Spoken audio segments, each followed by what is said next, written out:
হরে কৃষ্ণ। পাণ্ডবা নির্জলা একাদশী ব্রত কবে পড়েছে?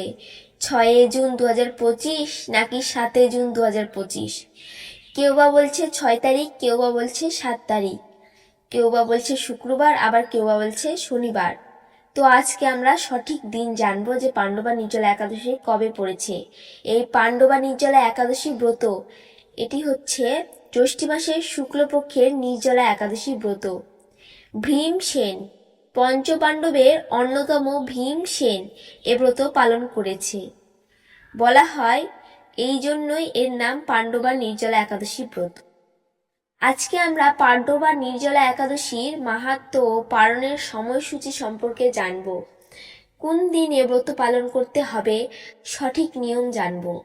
প্রথমে আমরা জানব কোন দিন এ ব্রত পড়েছে। যারা ভারত এবং বাংলাদেশে রয়েছেন তারা 7 জুন 2025 শনিবার এ ব্রত পালন করতে হবে এবং বাদবাকি দেশে 6 জুন 2025 শুক্রবার। যারা ভারত এবং বাংলাদেশে রয়েছেন তারা প্রেঞ্জলি মহা দ্বাদশী যুক্ত রয়েছে সেই ব্রত পালন করতে হবে। তো 7 জুন 2025 শনিবার। এখন আমরা পাণ্ডবা নির্জলা একাদশী ব্রতের মাহাত্ম্য সম্পর্কে আলোচনা করব। পাণ্ডবা নির্জলা একাদশী জ্যৈষ্ঠ মাসের শুক্লাপক্ষে এই নির্জলা একাদশীর ব্রত সম্পর্কে ব্রহ্মবৈত্য পুরাণে ও শ্রী ভীমসেনের ব্যাস সংবাদে বর্ণিত হয়েছে। মহারাজ যুধিষ্ঠির বলল, হে জনার্দন, আমি অপরা একাদশীর সমস্ত মাহাত্ম্য শ্রবণ করলাম। এখন জ্যৈষ্ঠ মাসের শুক্লপক্ষে একাদশীর নাম ও মাহাত্ম্য কৃপাপূর্বে আমার কাছে বর্ণনা করুন। শ্রীকৃষ্ণ বলল, এই একাদশীর কথা মহর্ষি ব্যাসদেব বর্ণনা করবেন, কেননা তিনি সমস্ত শাস্ত্র, অর্থ ও তত্ত্ব সম্পূর্ণরূপে জানেন। রাজা যুধিষ্ঠির ব্যাসদেবকে বললেন, হে মহর্ষি দ্রৌপায়ন, আমি মানুষের কল্যাণ ও ধর্মীয় এবং জ্ঞানকাণ্ডে বিষয়ে অনেক শ্রবণ করেছি। আপনি যথাযথভাবে ভক্তি বিষয়ক কিছু ধর্মকথা এখন আমাকে বর্ণনা করুন। শ্রী ব্যাসদেব বলল, হে মহারাজা, তুমি যেসব ধর্মকথা শুনেছ, এই কলিযুগের মানুষের পক্ষে সে সমস্ত পালন করা অত্যন্ত কঠিন, যা সুখ সমৃদ্ধি খরচে অল্প কষ্টে সম্পাদন করা যায় অথচ মহাফল প্রদান করেন এবং সমস্ত শাস্ত্রের সর্বরূপ সেই ধর্ম।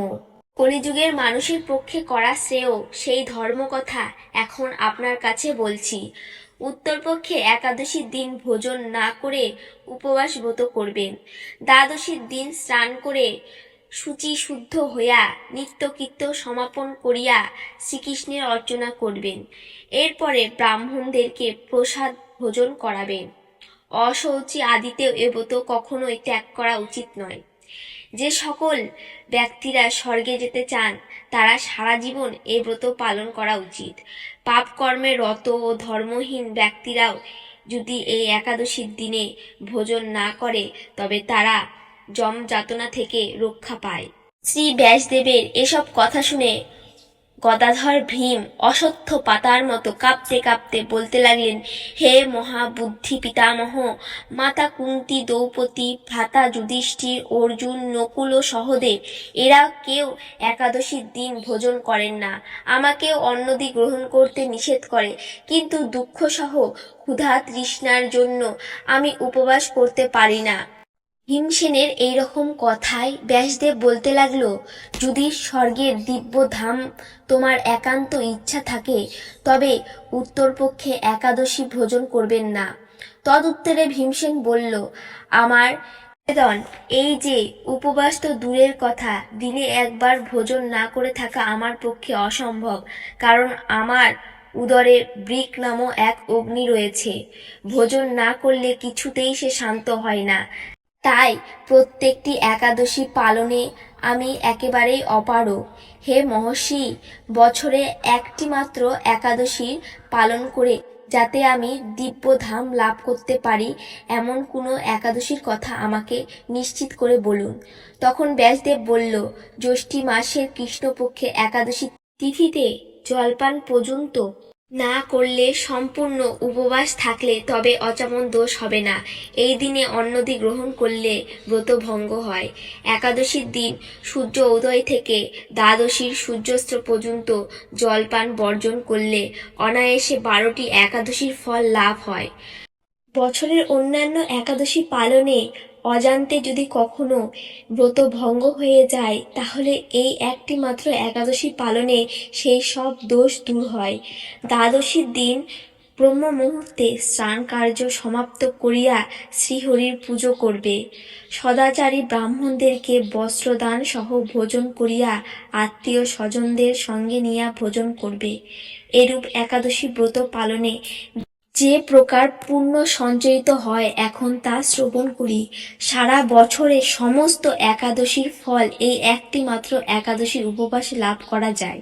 শঙ্খ চক্র গদা পদ্মধারী ভগবান শ্রীকৃষ্ণ আমাকে বলেছে, বৈদিক ও লৌকিক সমস্ত ধর্মের পরিত্যাগ করিয়া যারা একমাত্র আমার শরণাপন্ন হয়, এই নির্জলা একাদশী ব্রত পালন করে, তাদের সর্বপাপ মুক্তি হয়।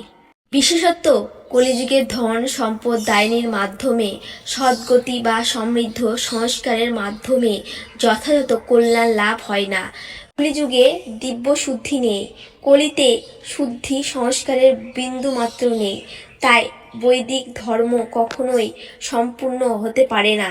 হে ভীমসেন, তোমাকে বহু কথা বলার আর প্রয়োজন কি? তুমি উভয় পক্ষের একাদশী ভোজন করবে না।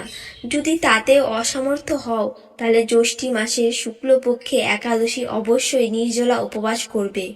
এই একাদশী ব্রত ধনধান্য পুণ্যদায়িনী। যমদূতগণ এই ব্রত পালন করলে মৃত্যুর পর স্পর্শ করতে পারে না। অক্ষান্তরী বিষ্ণু দূতগণ তাকে বিষ্ণুলোকে নিয়ে যান। ভীমসেন ওই দিন থেকে নির্জলা একাদশী পালন করতে থাকে। এই একাদশী পাণ্ডবা নির্জলা বা ভীমসেন একাদশী নামে প্রসিদ্ধি হয়েছে। এই নির্জলা একাদশী পবিত্র তীর্থ, স্নান দান জপ কীর্তন ইত্যাদি যা কিছুই মানুষ করে তা অক্ষয় হয়ে যায়। যে ব্যক্তি ভক্তি সহকারে এই একাদশী মাহাত্ম্য পাঠ বা শ্রবণ করে, তিনি বৈকুণ্ঠ ধাম প্রাপ্ত হন। রাধে রাধে।